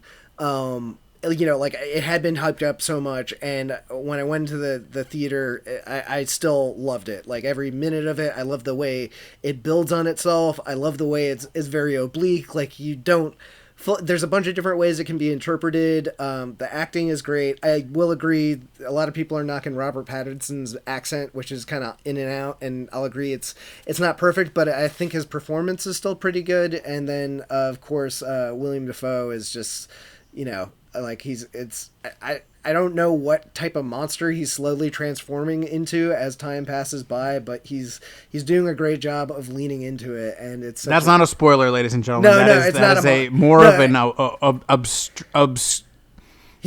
saying that's more of a. He looks a little rough. Don't worry, like, if you haven't seen the film, he looks rough these days, and he uses it to his advantage, as selling him being this crusty, like, the most stereotypical of stereotypical sailors. He is great. I admit it. I didn't think Pattinson was bad. I didn't think, and I thought Willem Dafoe was great. I was like, you know what I mean? I don't know. It did not strike me. Yeah, I think I don't know. And you probably, I think it's like, within the first, like, 5 minutes of the movie if you're gonna like it or not, because that's the other thing, is like, everyone else I talked to this year hated it as well too. So. Like, maybe no, and this is the darling of kind of the YouTube Reddit reviewer, film nerd neckbeard bro. This is like the magnum opus of those guys. You know what I mean? I don't know why, totally. But like, this is just, for whatever reason, it's like striking a freaking chord with these guys or whatever. You know what I mean? So I definitely, I see it. I applaud Eggers for getting out there doing something weird. Yeah, yeah. You know what I mean? I just didn't dig it. You know, it's kind of, it's I don't know. I didn't enjoy myself at any point watching it. Right, right, and you know, yeah, I agree. Even even if you don't like it, it's cool that he's doing something that weird. So hopefully, he just keeps on trucking, and the next one will be weird in another wonderfully different way or something. Yeah, just bring it back a little bit. Yeah. Just bring it. I don't want a college course of people trying to figure it out. Yeah, yeah, totally. Give me a little bit more something to grasp a hold of. That's all I want. Yeah. You know what I mean? No, I can do it. Okay, are we going back to to your you? number one? Well, I think we're going to you for number one, and then it'll be back to me. Okay. Number one. Okay. Here we go. Parasite, bro. Parasite. Woo! Bong Joon-ho. Yeah, man. Right? I mean, where is it on your list? 10? It's 8. 8. How insulting. I mean, spitting in my face. Well, so going right back to the thing I just talked about, this movie was hyped up so much this year, and I've been same thing. Like, I wasn't seeking it out, but like it's felt like everything was popping up in my face. Like, Parasite wins Cannes. Parasite's the best movie of the year. Parasite will blow your mind. So when I went in to see it, I did really love the movie, but that was the thing I think of the most when I was just like, God damn it, if I had just seen this at a film festival without any fanfare, I feel like I'd go into it more unadulterated. But it is a fantastic movie and a great piece of filmmaking, right? Like, I think so. Yeah, it's my number one movie of the year. God damn it. Yeah. Well, so you know what I mean? what spoke to you the most? What's the favorite? I don't know. I adored the film. Yeah, I adored it. It's the most kind of intriguingly original kind of film that I've seen in a little bit. You know what I mean? Where it's just, and if you haven't seen it, you haven't seen the trailers. It's basically kind of like a very, very. It was very weird where it was like they're very. Like a very poor family, right? You know what I mean? They're basically, this is not really a spoiler. This is part of like the first 10 minutes where they're basically working as like independent contractors folding pizza boxes for a little pizza company. Yeah, and that's one of their side hustles. Imagine an entire family living in like a basement apartment where all they do is like small little side hustles. They're in all order just to trying survive. to scrape by. Yeah, everyone's just right. Trying Yeah, like they don't really have steady work, and they're all kind of equal. It's like a family. It's like a mother, very egalitarian. Wife, husband, son, daughter, but they're all kind of equal. It's kind of like The Simpsons in a way, yeah, right? Where they're all kind of like four adults that are living together. Yeah, and like the dad's where little Homer bit is like the dumbest one. Yeah. But they're all very interesting. They're all in their own unique. way. They're defined, I guess. Right, and that's what's kind of interesting is that the kind of the class system it's highlighted here because these are clearly smart, innovative. They're go-getters. Yeah, I mean the whole. You know what I mean? They're smart people, but they're struggling because of issues that are in Korea, right? So I mean, it's Korean, right? Yeah, it's Korea. South Korea, and it's the good Korea. but yeah, there's a bunch of stuff. Like I thought it was fascinating. Like, the goal of the movie is these people are just want to get a job. It's not like they're trying to pull off a heist or anything like that. No, it's just to survive. Basically, just to secure Wi-Fi. Yeah. For their shitty basement apartment.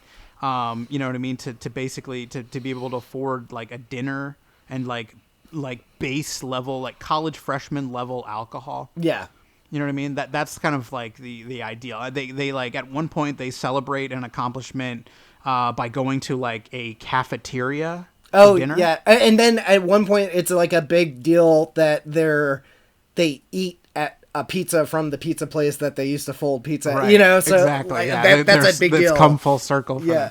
But it's really fascinating because it kind of highlights that, there's clearly, and I mean, I live in Newport Beach, California. I'm surrounded by people or, especially the wives that somehow trick men into marrying them. And then they get to live an insane lifestyle but with a base level third grade education. You know what I mean? Right. I deal with women like this almost almost daily. So it's interesting to kind of see that just in a different way. I feel like New York doesn't have that as much of like, you can't be that stupid and survive. Like you'll get killed or you get hit by a bus. But like out here, you kind of can. It's weird. It's like a padded room, but it's like a place to live. Where that, kind of the kind of the mother figure of the wealthy family. Basically, it just very briefly, it's about a very poor family that kind of cons and manipulates and starts integrating themselves into this rich family. Exactly, like a parasite, right? That's what the film's called, right? So they it starts with like one of them's was it an English tutor, basically? Right. Well, right. So like a friend introduces a friend who I guess goes to college and he's tutoring, a younger girl who he creepily kind of plans to start dating once she's the bare minimum old enough for him to date, right? He's like, well, I plan to ask her out later, but like she's like 14. Yeah, right? it's definitely like a little creepy. 15 or 16, something like that. Yeah. I don't know. But he's like, hey, I'm going to go take a semester abroad, but like I need someone who's non-threatening to kind of cover for me so that someone else doesn't swoop in on her. And you seem like, you're pathetic enough, but you're smart. So like, can you kind of handle this for me and like, just, put her on hold while I go, bang chicks in Spain or wherever he ends up going. Right. Whatever. He's going to semester abroad or something. So this guy, he kind of cleans up. He puts some gel in his hair. He kind of creates some fake documents. Mm-hmm. He goes, he introduces himself, very palatial estate, very fancy, nice house. This house is this whole like, it's like Elon Musk's house. Yeah. It's like, it's like 85% of this movie takes place in this house and it's so like well shot. Like I think they said that they just built this house in the middle of a huge studio, like everything, and like walls could fold away and stuff, which is how they get some of the really cool shots in this. Yeah, I mean, there's no other way to do it. You couldn't shoot it like in a normal house like this. Like, it's so wide how they do certain things, but it's interesting how they slowly, one by one, they start kind of. The main character, he's, probably like an 18-year-old guy, maybe, and then he's got a sister and then the father and the mother, and they all kind of slowly start weaseling into this weird family, unbeknownst to the rich family, who assume these are all strangers or at best acquaintances that they know by good referral, you know what I mean? So it's, the family kind of ends up somehow employing their entire family. The rich family employs the poor family, but the rich family has no idea that they're a family. Yeah, like the poor people have to basically keep up a facade that they all don't know each other and they're all different people, and it's interesting. It almost gets a little bit Ocean 11-y at times. It's wild and tense, and I don't think I've given anything away by saying that. That's the base. There's so much. Of the story, it goes so many more directions from there. And that's the other great thing is the movie is just packed full of surprises. Like it truly is a movie where you have no idea which direction it is going to go because it changes tones flawlessly. Like it'll do like slapstick humor into like straight up horror movie shit, like in almost the same 2 minutes within each other or something. Right. And I think that's kind of Bong Joon-ho's brand is he's kind of hard to define. He likes to push genres and he did Snowpiercer, right? Yeah, and then he did The Host, which I've never seen, but I always hear I've never seen. Oakjaw, I've never seen. Yeah, Oakjaw was okay. I think I've only seen his English movies, but yeah, he's like up there, top 3 Korean filmmakers out there, and I'm sure this will really put him up there now because it's getting a lot of love.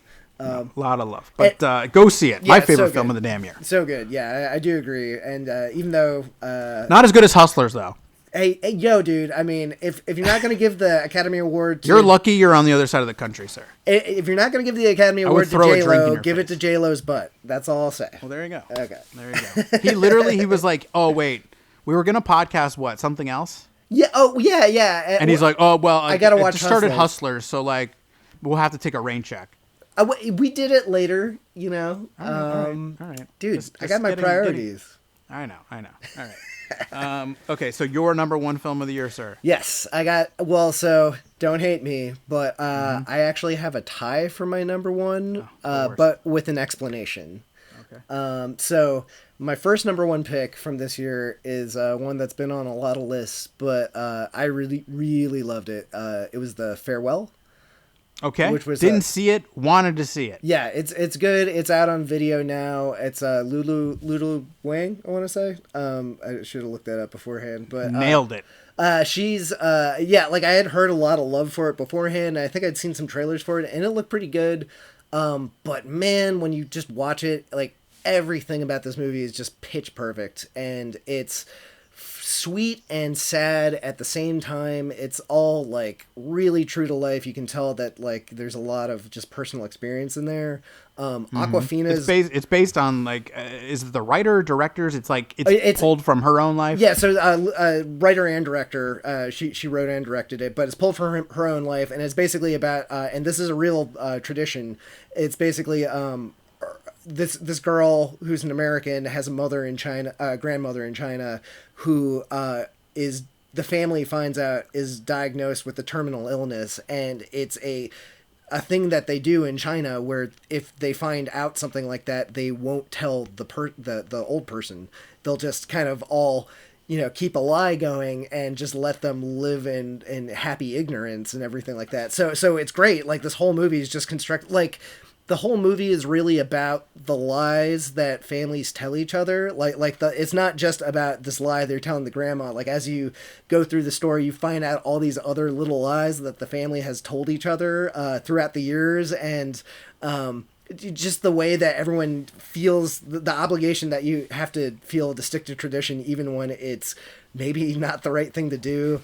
It's insane. I'll just say it. Yeah, it's insane to do this. It's fucking crazy. Like they even bring up at one point in the movie, like Aquafina's like, if this was in America, this would be illegal. Like we would not be able to do this. And they're like, yeah, but this is China. And that's another big thing. Like, right. They have no privacy laws or like HIPAA law, you know what I mean? Yeah. Or well, like none of that shit, right? Yeah. Like so this woman does not get to know, the family gets to know, but she does not get to know? Yeah, like there's or like, does she not want to know? well, that's the thing is the she doesn't even get the opportunity. Like the family is just like, nope, we're like, they go to great lengths to make sure that they can alter tests that like, like they the whole movie is, and it could have gone into campy realm easily, but the whole movie is basically about this charade that the family puts on, like charade. So the hospital or doctors, they're complicit in the lie, yes, so they will provide like negative tests, like your tests look good. Yeah. Here are your numbers. I falsified documents. Absolutely. Like there's a scene. Jesus. There's a scene where the grandma keeps on wanting to see her test results, so the family goes to the hospital and the doctor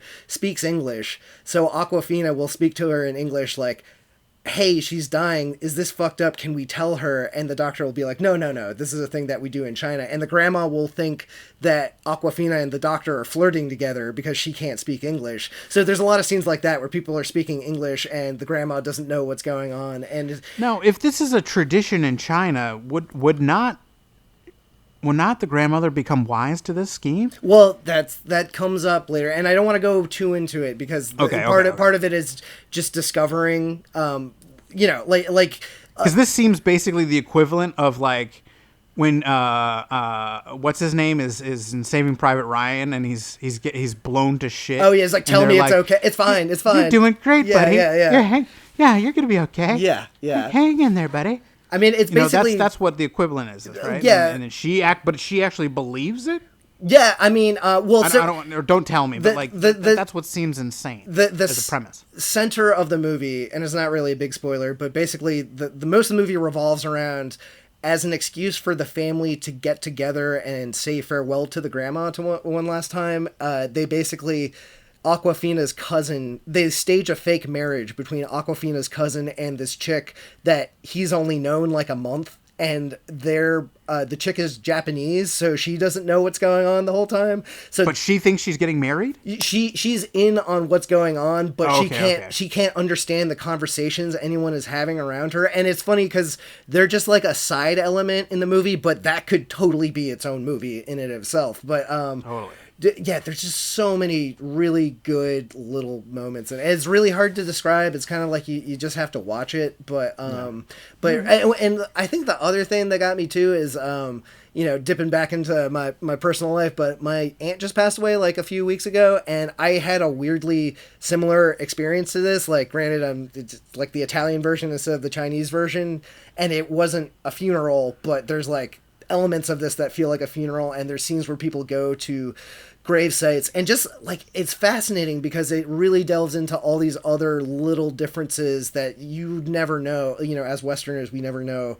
I never knew about like Chinese culture, like how it's expected of you if you lose someone, you are expected to show your grief. Like, you don't hold it inside, especially women. Like the families will pay professional grievers to cry really hard in front of grave sites because it's like a family respect thing, and it makes you look better in the community, and all these little details. It's so good. Just take it from me. Like, I was not expecting to love this movie as much as I did, but it's really powerful. And it definitely the one that hit me in the heartstrings the most this year. All right. But all right. So on the other hand, like that, so The Farewell was my number one for the longest time. Like, it was like, okay, that is locked in. I pretty much knew that pretty early on, but I started looking through movies I saw this year, and there was a movie that I loved this year, fucking really loved, and Brightburn. Nope. Nope. It was a movie that I had wanted to see. God, when was it originally supposed to come out? Avengers Endgame, maybe? Nope. It's this movie that kept on getting pushed back, and I kept on hearing about it, and it was one of the movies, in fact, on John Wick Chapter 3? Nope. It was one of the movies on last year's top 10 list that I really wanted to see and never got to see, and didn't know that was because it wasn't released yet. It kept on getting pushed back and pushed back and pushed back until April this year. It finally got released. And I think it was one of those deals where it opened in like 3 theaters, but it pretty much dropped on Redbox that month, and then a month later is on Amazon Prime. But it's a really good movie. It's Under the Silver Lake. I went fucking deep on this movie. I think I watched it like 8 or 9 times. Whoa. And this might be another one of your Volpe, your crazy moments or whatever, but I haven't seen it. It's on my list of movies to see. Didn't make it. I wanted to squeeze it in under the wire. Yeah. Especially It Follows, one of my favorite films of the last decade, I'd say. Right. You know what I mean? And it's, it had been one, I think the director's name is like John David Mitchell. I could be wrong. He's got one of those 3 names, but same thing for me. It Follows was one of my favorite movies of the last 10 years. So I had been really excited that it had been coming out with a new movie back in 2017. And so I've been delayed. It's out in festivals. It's got mixed reactions, blah blah blah. And then it drops on Redbox, and I check it out, and this movie is fucking fantastic. It's so weird, and it's even the trailer doesn't. It's another movie where it's like, okay, I saw the trailer, it doesn't seem to wow me. Like, the concept sounds almost irritating just from the description, where it's Andrew Garfield is basically a hipster living in Silver Lake, and there's a girl that he likes that disappears, and it turns into kind of like a neo-noir. He's kind of like modern day Gumshoe, except slacker hipster, going through slacker hipster locals in LA. And I was like, okay, cool, that sounds stupid, but I went through and I took screen grabs of every single shot in the movie because I want to do like a video essay on it. Like, I've got like hot takes on it. It's complicated, and there's a lot of different elements in it. And I think that's the thing that puts off a lot of people about it, because it's so weird and a lot of things don't seem to come together. Like, the movie is about a mystery, but it's not really about the mystery. The mystery is more, why is this person trying to solve the mystery? And it works on a meta level too, because there's hidden messages. The whole thing is like shit that you would love. It's like conspiracy theories and like the rich secretly running the world kind of things, and like trying to find hidden messages and pieces of pop culture and stuff like that. But there are hidden messages inside the movie. There's codes scrawled on things in certain shots, and there's scenes where dialogue is played backwards in certain scenes, or every single poster in the background has significance, and there's different ways it can be interpreted. Like, I ended up going down like a hardcore Reddit rabbit hole with it, and it's great because that's basically what the movie is about. Like, I started to feel like Andrew Garfield after a while because I kept on looking for these secret messages and things, and I didn't know if I was crazy or if there was something there, and that's basically the movie. So I couldn't not put this as my number one for the year, because I haven't had an experience with that with a movie since like Fight Club or one of those. Like, it's been a while since I've had one that's like really made me want to delve into it as much as this one. That might just be me. I might just be weird. And the other thing is, I had to put it as number one, but it really feels like it should have been my number one for last year, even though it got released this year. So I think people should check it out. It's streaming on Amazon Prime now. It's pretty good, and feel free to call me out if you do not like it. Well, there you go. Cheated. 2 number one films, you know what I mean? But you take what you can get. I thought it would be fun to kind of just run down briefly films that I didn't see, that that aren't in contention simply because I didn't see them. And then I'm going to go through the films that I saw. They're just trash. They're just trash. They're not bad, but I mean, like, films that they just. I'm surprised. Let me tell you, like, I've got a few that I'm surprised didn't make your list. Yeah, it was tough competition. I have a bunch that I left out. I saw a bunch of others that honorable mentions, if you will. Yeah. I got a few. Let me. Do you have any notables? Start thinking of some of these. Manos, Tigers Are Not Afraid, The Dead Don't Die, Brightburn, A Hidden Life, Pain and Glory, 1917, Waves, Honey Boy, The Farewell, Daniel Isn't Real. Films that those are all movies that I didn't get a chance to see. Mm-hmm. Didn't see The Two Popes, Wild Rose, Last Black Man in San Francisco. I didn't finish Dolomite. Didn't see Atlantics. Didn't finish Skin. Didn't see The Nightingale. Didn't see Fast Color. Didn't see The Souvenir. Didn't see Light of My Life. I didn't see Portrait of a Woman on Fire, or whatever I'm trying to remember the name. Yeah. Apollo 11, Diane, The Mountain, with Jeff Goldblum. I'll get to it, but yeah, no. I'm gonna go through. So here are some things that we did see that didn't make our lists, but Midsummer, little surprised, didn't make it. Star close. Wars, of course. Right. I mean, even Star Wars, man, flirted with my top. It's probably in my top 15. Wow. Probably top 20. Huh. You know what I mean? Just go see a Star Wars movie. You know what I mean? I no expectations. It's all just Star Wars nonsense. I feel like I'm 8 again. Hustlers, absolute trash. Let's see. The Hummingbird Project. Did you ever watch this? I haven't even heard of that. What is it? It's a fun little movie. It's like. Imagine it takes place maybe maybe 10 years ago, something like that. Maybe like maybe around like 2011-ish, something like that. It's with Jesse Eisenberg and Alexander Skarsgård, and then weirdly, in like the weirdest casting ever, is what's her name? God. Not Penelope Cruz. What's her name? The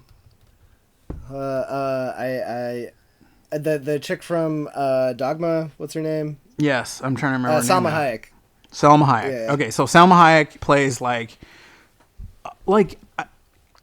she plays like she's running like a hedge fund. It's like the least convincing bit of casting I think I've ever seen is Salma Hayek running a hedge fund. Anyway, so Jesse Eisenberg and Alexander Skarsgård are basically sort of like they're on Wall Street, but they're working for this firm that Salma Hayek runs that basically they place orders on behalf of buyers by intaking orders, and then they fill the orders in like 11 milliseconds or something, right? Okay. And so they because of fiber optics, the speed of the actual cables in the ground, they can only do it so fast. So what they've basically engineered is that they're gonna basically drill and put fiber optics down in like a privately funded pipeline from Kansas to New York City. Okay. And so they go through this entire process of getting all the permits and the digging, and they're putting down all the cable and the wire, and just so that they can beat the time by like a tenth of a second faster or something. Okay. But it's going to make them like $500 million a year because they'll be able to carry out these transactions that much faster, right. that many more transactions. It's insane. So like the whole story of them trying to do this is pretty fascinating. It's a fun little movie.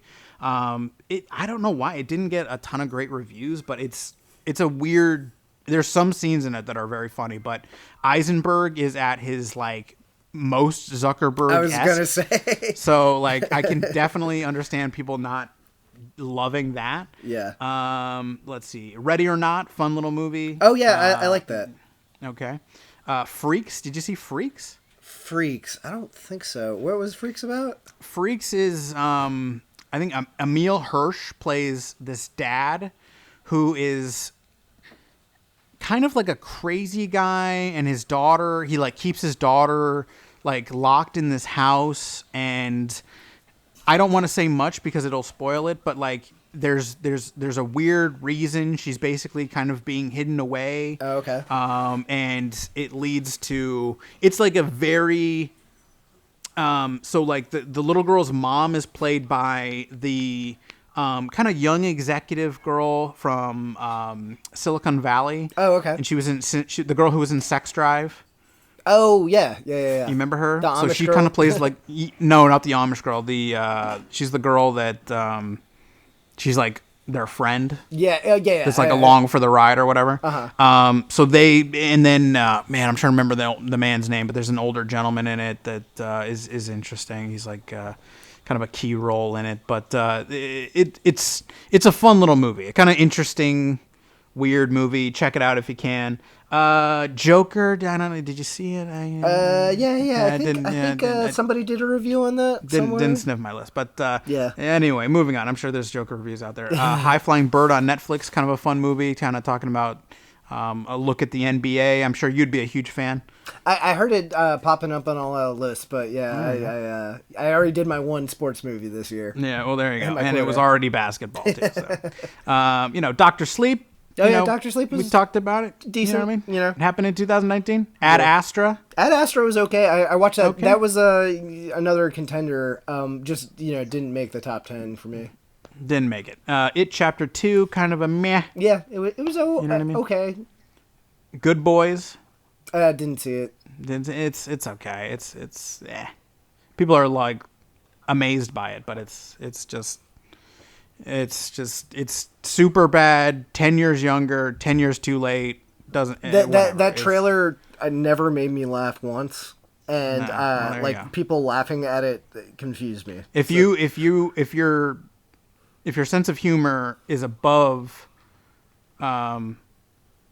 seeing Jacob Tremblay cursing and misidentifying sex toys, then you're probably not going to enjoy it. Well, that's it. Damn. Spider-Man, Godzilla, John Wick Chapter 3, Avengers, Booksmart. Booksmart's on a lot of lists. Booksmart was okay. I didn't like it as much as the hype was. Oh, well, it's a very hypey movie, my friend. Yeah, it was kind of funny, but it didn't, it was already, I've already seen Superbad, so it wasn't as like the female reboot?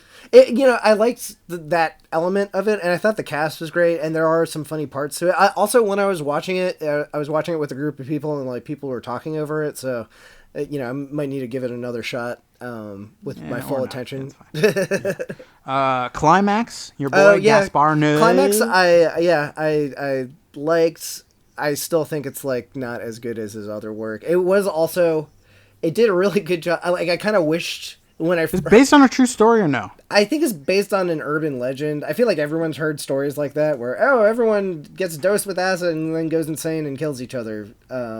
No spoilers or anything like that. But Well, that's basically the movie. yeah, but that's the thing is like since that is basically the movie, it's I was expecting a little bit more of trippy Enter the Void Gaspar Noé, and this is Yeah, me more, too. I wanted a little bit more of that. Where is that? They Where have definitely you gone, Gaspar Noé? They captured the feel of you being at a rave where everyone else is on drugs, but you're everyone's just like barely conscious, like kind of dancing still, but like It was basically Mr. Andrew Volpe's Halloween parties from, you know what I mean, at VCU. Yeah, from like 2006 to 2010. I don't think ours ever got that crazy, thank God. But they were pretty wild, man. Yeah. I mean, I remember the different levels because you had 3 levels, right? Yeah, got to have music on all the different levels and everything too. I remember your roommates just wearing like neon Speedos and shit running around, Yeah. Those were good times. Good times, you know what I mean? So it took me back. High Life. Oh, High Life! I watched half of, and there were so many there were so many movies that I was trying to binge in the last week to make this list. It's insane. But the amount of so there was Ad Astra, High Life, Prospect, and there was like one. Prospects is technically last year, I think. Oh, is it? Okay. Yeah. Because there was like 4 movies where it's it's basically Interstellar, where it's like existential, like one guy staring out the window of a rocket ship and contemplating life type of movies. But yeah, like that was one of them. Yeah. But the half I've seen of it is pretty good, but it's just won't make my top 10. Nah, I mean it's just another a little bit too long in the tooth for me. Yeah. It's just but kind of an interesting movie. But the Pattinson. Yeah, Pattinson trying to be as weird as possible. Right, exactly. But any other notables for you? Things that you saw that didn't quite make the list, but yeah, I had a few. Some of the ones that you threw out, like Midsummer. We did a review on that. I thought it was good, but I did have some issues with it. Let's see.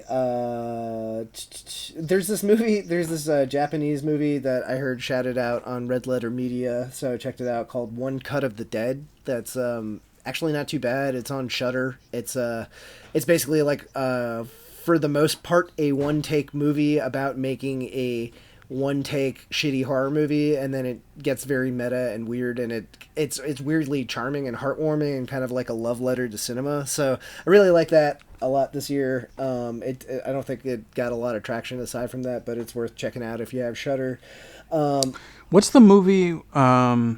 Do you know the movie where the guy's in a movie theater? It's either Korean or Japanese.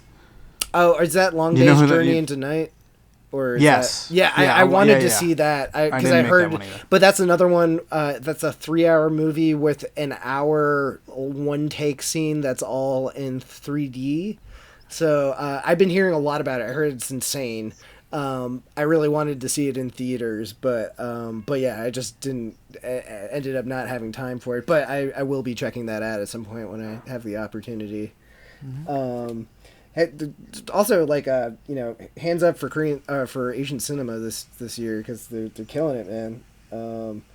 They're killing it. What else? I saw The Souvenir because I heard some good things about it. I feel like I couldn't handle both The Souvenir and Marriage Story. Yeah, The Souvenir, I would not see it. Some people might dig it. It's good. It's just slow and quiet, and it's a very.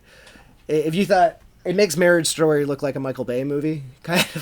So if that's Tilda Swinton isn't just all. It isn't wild and crazy. Yeah, it's her most down to earth. She's just playing somebody's mom, and she's great in it. The movie is, if nothing else, great performances, and there's interesting stuff in it. I might, I feel like if I rewatched it, I'd get a lot more. It reminds me of like this year's Phantom Thread or something. Once again, it makes Phantom Thread look like a Michael Bay movie. It's if you thought Marriage Story was just people sitting in rooms talking, then boy howdy, this is just people sitting in rooms talking. But it's good. It's all about this relationship, and the relationship feels real. And the actors, I haven't seen them before, but they're both really great. And there's like one or two. There's this one moment, that guy Richard Ayoade, who's the guy from Garth Marenghi's Dark Place, or the IT Crowd guy. He's in it, and he's got one scene in it that has like a really cool. he reveals a twist to someone and the reaction is great. But and I thought that scene was fantastic. But the movie as a whole is a little sleepy. What else? High Life we already talked about. Crawl. Crawl was okay. Crawl I never got a chance to see. A good alligator movie doesn't come out more often enough. You know what I mean? Yeah. How long has it been? No, is it one alligator or multiple? There's multiple gators. I mean, that's the thing is it starts out as one, and then you discover it's not really a spoiler. Okay, so it's not Jaws with gators. No. Or it's not Anaconda or some shit. Yeah, I'm trying to think what a good analogy would be. It's almost more like the Meg or more. No, more like Tremors or something like that. There's a lot of a lot of it is not even just in the house, it's in the basement of the house. So it's just there's a gator over there. If I swim this way, you distract the gator while I do this thing. Oh wait, that thing didn't work out. So and it really does do a great, surprisingly good job of ratcheting up the tension. That this is another movie that from the outset, I was like, "Oh, this is gonna suck," whatever. Well, Sam Raimi produced it or directed it? He produced it, and Alexander Aja directed it, who's the guy that did Piranha. He did High Tension and The Hills Have Eyes. So he can be hit and miss for me. Like I think all of his movies are beautiful. Like he brings that weird French artsiness to the horror genre. But his movies can be hit and miss. Like I loved Piranha, but I hated The Hills Have Eyes, for instance. And this is definitely like right in his wheelhouse. He's really good. It's a stripped down plot. It's just this daughter and her dad stuck in a basement filled with crocodiles and during a hurricane, and basically they have to escape the basement before everything floods. And do they humanize the crocodiles at all? No, not really. I think there's one. Really. I can't remember, but I think they do that thing where there's one big one that has like a scar on its eye or some sort of identifying mark. So he's been through some shit. Yeah, you learn about the scar. It's a plot point. You learn about the scar. Well, the scar, the character gives the gator. You get a flashback of like how this gator done got wrong. Yeah, it's like Marriage Story. It's just a gator talking about his past relationships and just how the gator's dinosaur brain working backwards. Yeah. You ever see that video of the one gator eating another gator's leg? And just like he like bites it and then just rolls and it just tears his his leg completely off. And they just go about their day. The gator with the missing leg didn't. Yeah, he's just like, hey man. Oh man. Well, gators they're another level, dude. They're dinosaurs. They're fucking crazy, man. Well, I think this podcast just became a gator talk. Gatorcast. Yeah, just all gators all the time. Moving to Florida. Let's go. I mean, it's wild that we just have a section of the country that's full of dinosaurs, and we don't talk about it enough. Well, you can go see those dinosaurs anytime you want, my friend. I will. Like you're walking your dog, and you got to think like, hey, a dinosaur might come take my dog or me. Yeah. If I'm an elderly person, like I got to be on my fucking head on a swivel. Yep. There's, if I live on a golf course. Yeah. Go get your paper. Let your dog run out and take a piss. It could get hit by a dinosaur. There's no swimming in the pool today, Timmy. There's a dinosaur in there. No? Yeah, it's weird, but I mean, it's Florida, so we don't talk about it enough. I think we should talk about how we have dinosaurs here. Yeah. I think other countries like Canada, do they talk about how we have dinosaurs? Well, I mean, they got bears. Canadian listeners, drop a comment. Yeah. Let us know in the comments. Do you want us if you're just to turn this into by the fact that we have dinosaurs in our country? Yeah, I mean, seriously, if we get enough positive feedback, we will turn this into a Gatorcast. Mark my words. I'll pivot it right now. Yeah, that's happening. So, top 10 Gators of the year. Go. Thoughts. Exactly. Well, any final thoughts? I mean, how can we go out on a higher point than that? Gator talk. 2020 is just going to be all Gators all the time. We've gone about 2 hours. Yeah, it's you know what I mean. Probably, we hope we've hit all the. You know what I mean. I know we didn't give you enough Joker talk, but there is an entire hour-long discussion / review of it somewhere in here. So go check that out if you like. But with that, we're on to the next one, bitch. 2020. Bring it on! Bring on all of the anything movies. you just can't wait for. No, well, not for a while. I think that the closest. We'll see you around September, November. Yeah, well, I think this year, there's the January slump, but I think there's a few interesting movies that might be coming out in February that I'd be into. So, Yeah, we'll have to play it by ear. See what the year brings us. All right. Well, keeping our fingers crossed, hoping another good crop. We'll have to see. You know what I mean? We've had some good, we've had some bad.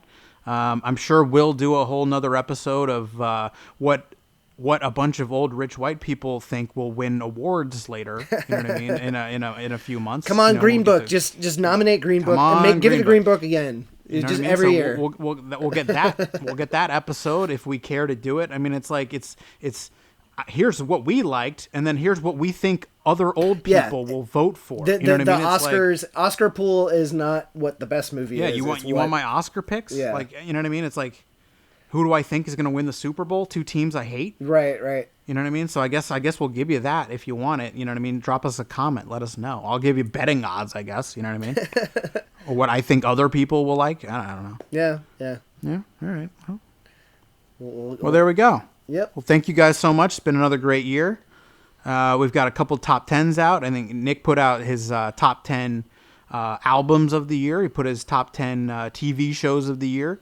Music, TV, very much Nick's realm. He watches films, but not quite as much as we do probably. You know what I mean? So we tackled this one, but make sure to give Nick some love. Click on his stuff. Send him a nice little note on Twitter. You know what I mean? Drop a nice little comment. He works hard, watches a lot of TV shows. Mm-hmm. We'll keep watching films no matter what. You know what I mean? Good, bad, or ugly. Hustlers 2, whatever they got. Still coming hustling. Down the works. Still back hustle to the harder. pole. My favorite line from the whole movie, right? Yep. What was the closing line of Hustlers? Because I thought that was actually good. Oh, it was like beyond. It was like a wise little. I was like, huh, that's a nice one. Yeah, I can't remember if it was J-Lo or whatever, but I do. One of them did say, I guess it's back to the pole, right? She did comment back to the pole. Whatever scheme she was working had failed, and there you go. Back to the pole. Yeah, well, that's what the movie's about. Is try as you might, you're still gonna be on the pole. The pole. That pole is beckons. like the black hole of the black pole. You can't escape it. Yep, Can't escape it. But whatever. We'll keep our eye out for the next Hustlers. It'll be on Mr. Volpe's probably number 5. I'd put it. You know what I mean? It's number 1. It's number number one now, one. Dave. It's already number 1. I'm gonna do it despite you. We'll get it up there on that list. So keep an ear out, but we'll keep working on stuff. I'm sure we'll get the Oscar stuff out for you guys. You know what I mean? Little this, little that. But thank you guys for listening to this, enduring it. 2 hours. We appreciate it. The ramblings of at least one crazy person. You know what I mean? No, it's 2 crazy people. But yeah, we appreciate you guys sticking in there. Cool. Well, thank you guys so much for listening. Check us out at thedisorderly.com. Follow us, on Twitter, on Facebook, on YouTube. Subscribe, like, share. I appreciate it. Leave a comment. Even if you give me a dislike and a comment, I'll take it. You know what I mean? Whatever. We're enjoying ourselves. We're having fun. Bring it on. Join the party. Yeah, we don't care. Come get us. Come get us. You know what I mean? If you want to, if you're on one side of the Mississippi, go beat up Mr. Andrew Volpe's in Washington, D.C. I'm out in Southern California. And all of our West Coast listeners, just DM me and I will text you Dave's personal address so you can take the argument right to his doorstep. It'd be great. You know what I mean? The werewolf will be there waiting for you. Yeah. You know what I mean? As he's jumping around, if you hear anything, it's this cute little solid black cat we adopted. His name is Werewolf. Someone named him Werewolf. Did we talk about this on another podcast? His God-given name is Werewolf. We're not going to change it. He's crazy. He looks like a werewolf. He's destroying the apartment as we record. So if you ever hear any weird things happening in the background, it's him destroying the apartment. Yep. You got to watch out for werewolves. All right. Don't there go you on the moors. Exactly. Stay on the road. All right. Thank you guys so much. We appreciate it. Happy New Year. Happy New Year to a 2020 that has less shitty movies. Absolutely. And more good ones. Give us more Hustlers. All Hustlers all the time. Nothing but Hustlers. Yeah. Maybe who's another aging old person that could be in it? I'm trying to think. I don't know. January Hustlers. February Hustlers. Just give it to me every month. All right. Thank you, guys. We appreciate it. Thanks, guys. Bye. Happy 2020.